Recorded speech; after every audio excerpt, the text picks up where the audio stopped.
Ferdinand Gogo rappelle à l'ordre à Atangaji s'agissant du contrôle des jeux en ligne.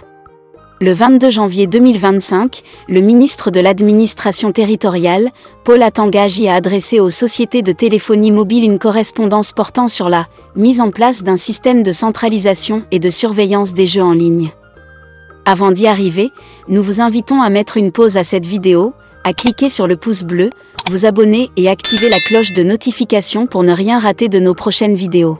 Découvrez les services de Statistical Model for Social Science Consultant. Ils offrent des analyses statistiques et modélisation avec SPSS, Stata, R, Python et autres, ainsi que la conception d'enquêtes et la collecte de données. Leur équipe vous accompagne également dans la rédaction de documents scientifiques et propose des formations spécialisées. Vous pouvez vous inscrire à la prochaine session de leur formation en économétrie et techniques quantitatives.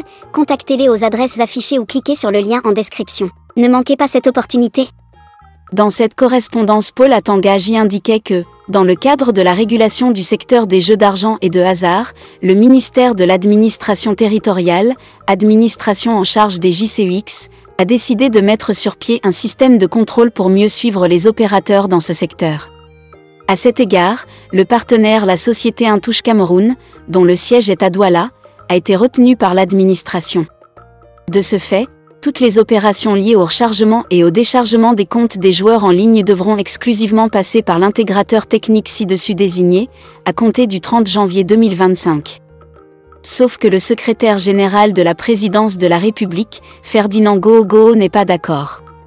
Dans une correspondance le 6 février 2025, l'homme à la pinte rappelle à Atangaji que depuis juillet 2024, le président de la République, Paul Biya, a donné son accord pour le partenaire Nsoft dans le cadre de la captation automatique des chiffres d'affaires des entreprises de l'économie numérique, y compris celles des jeux d'argent et de hasard, telles que proposées par le MINFI. Or, Atangaji, désobéissant aux instructions du SGPR sur proposition du ministre des Finances Louis-Paul Motazé, a choisi dans des conditions floues la société Intouche. Par ailleurs, Gogo rappelle à Atangaji que la compétence du MINA en matière de jeu se limite au contrôle de l'application des lois et régiments en ce domaine, conformément aux dispositions de l'article 38 du décret du 23 janvier 2019 portant organisation de ce département ministériel. Cette compétence, d'ordre général, ne s'étend pas aux questions spécifiques d'assiette, d'émission et de recouvrement des impôts et taxes, lesquelles relèvent d'AMINFL en vertu de l'article 131 alinéa 1 du décret du 28 février 2013 portant organisation de ce ministère. Un énième camouflet pour le MINA qui se comporte définitivement comme s'il n'existait plus de gouvernement au Cameroun.